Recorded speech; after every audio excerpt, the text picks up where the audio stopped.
సభాధ్యక్షులు మిత్రుడు గాలి వినోద్ కుమార్ గారు, వేదిక అలంకరించినటువంటి ఇక్కడ చేసిన మిత్రులకు పేరు పేరున అభినందనలు తెలియజేస్తూ, మిత్రులారా, ముందుగా ఏదైతే హైదరాబాద్ రెండవ రాజధాని చేయాలనేటువంటి డిమాండ్ ఏదైతే ఉందో ఈ డిమాండ్ను నేను మనస్ఫూర్తిగా బలపరుస్తున్నాను. రెండవది ఏంటంటే కోదండరామరెడ్డి కానీ దీన్ని వ్యతిరేకించే ఇతరులు కానీ ముందు అర్థం చేసుకోవాల్సింది ఏంటంటే నైజాం రాజు అభివృద్ధి చేసినటువంటి హైదరాబాదు తెలంగాణకు రాజధాని ఉంటుంది. కానీ వాళ్ళు ఏంటంటే తెలంగాణలో ఉన్నటువంటి ఇటు పోతే షాద్నగర్ కానీ ఇటు పోతే చౌటుప్పల్ కానీ అదేవిధంగా రంగారెడ్డి కానీ ఈ చుట్టుపక్కల ప్రాంతాలు ఏవైతే ఉన్నాయో వికారాబాద్ కానీ ఈ ప్రాంతాలని రాజధానిగా చేస్తే మొత్తం ఏంటంటే తెలంగాణ మీద ప్రభావం పడుతుంది. హైదరాబాద్ ఉంటుంది, హైదరాబాద్ ఆనుకొని ఉన్నటువంటి ప్రాంతాన్ని రెండవ రాజధానిగా చేయడం ద్వారా ఏంటంటే తెలంగాణ ప్రజలకు ఉపయోగపడుతుంది. తెలంగాణ ప్రజలకు ఏంటంటే ఉద్యోగాలు లభించేటువంటి అవకాశం ఉంది. ఇవాళ బాగా వ్యాపారాత్మకంగా స్థిరపడినటువంటి కోదండరాం లాంటి వ్యక్తులకు ఇది రాజధాని అవసరం లేకుండా వచ్చిందని, ఇది అవసరం ఏంటంటే అట్టడుగునున్నటువంటి ప్రజలకు రాజధాని అవసరం ఉంది.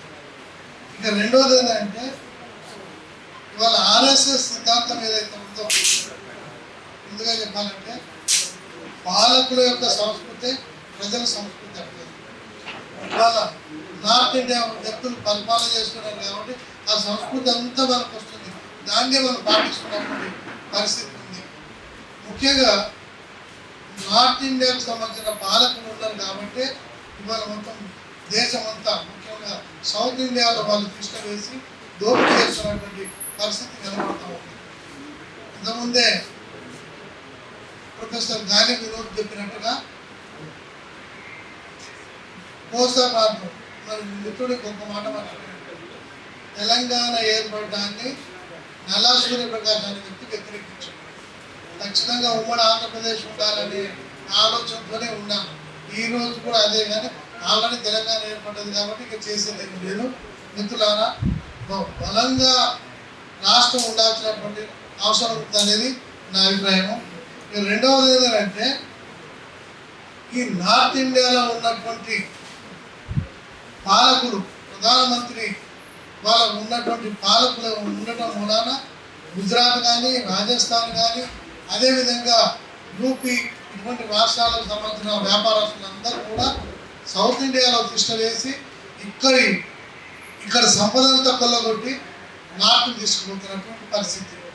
కానీ అంతకుముందు ఏదైతే తెలంగాణలో ఉన్నటువంటి సోకాళ్ళు ఉద్యమకారులు ఏం చెప్పేది అంటే మొత్తం దోసుకుపోతున్నారు ఆంధ్ర వాళ్ళని చెప్పి, ఆంధ్రోళ్ళు దోసుకుపోతున్నారు అని ఏదైతే చెప్పినో అది వాస్తవం కాదు. ఆంధ్రాలో భూములు అమ్ముకొని ఆంధ్రాలో ఉన్నటువంటి సంపదను తీసుకొచ్చేది అంటే ఈ తెలంగాణ ప్రాంతంలో పెట్టి దీన్ని అభివృద్ధి చేసినటువంటి పరిస్థితి ఉంది. కానీ దానికి విరుద్ధంగా ఈ నార్త్ ఇండియా నుంచి వచ్చినటువంటి వ్యాపారస్తులు ఇక్కడ సంపదను కొల్లగొట్టి అక్కడ తీసుకుపోతున్నటువంటి పరిస్థితి కనబడుతూ ఉంది.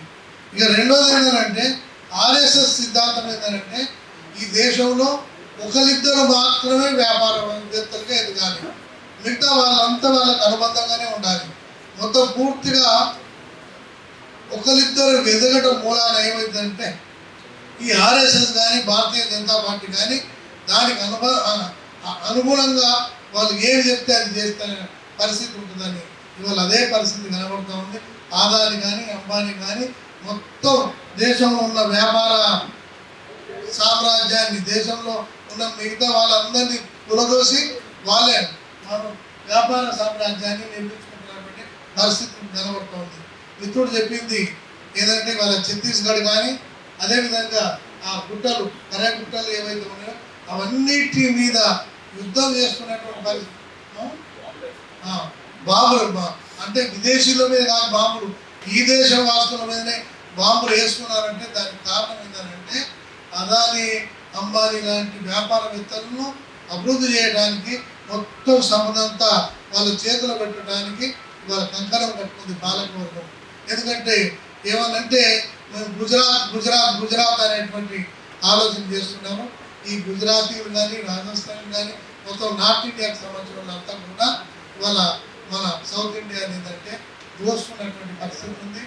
కానీ మనం ఒకసారి చరిత్రను అబ్జర్వ్ చేయాలి. దాదాపు 45 సంవత్సరాల క్రితం మహారాష్ట్రలో ఖాళీ లేబర్గా పోయినటువంటి ఆంధ్రప్రదేశ్ కానీ అదేవిధంగా ఈ సౌత్ ఇండియాకి సంబంధించినటువంటి లేబర్లోనే వాళ్ళందరినీ కూడా నిలగొట్టడానికి ప్రయత్నం చేసినటువంటి పరిస్థితి 50 ఏళ్ళ కింద బాంబేలో. కాబట్టి అటువంటి పరిస్థితి ఏదైతే ఉందో అది ఏంటంటే కార్మికులే. ఇప్పుడు ఏంటంటే మొత్తం బిజినెస్ అంతా వ్యాపారం అంతా నార్త్ ఇండియా వల్ల గుప్పెట్లోకి వెళ్తున్నటువంటి పరిస్థితి.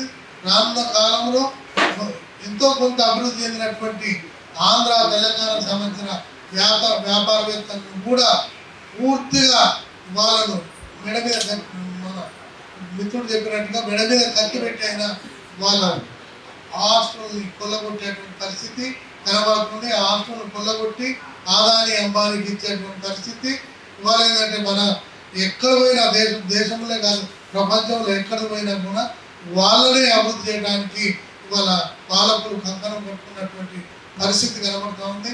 ఈ పరిస్థితికి వ్యతిరేకంగా ఇవాళ మనం హైదరాబాద్ 2వ రాజధానితో పాటు మరొక ఖచ్చితంగా కూడా మన గొంతు విప్పాల్సినటువంటి అవసరం ఉంది.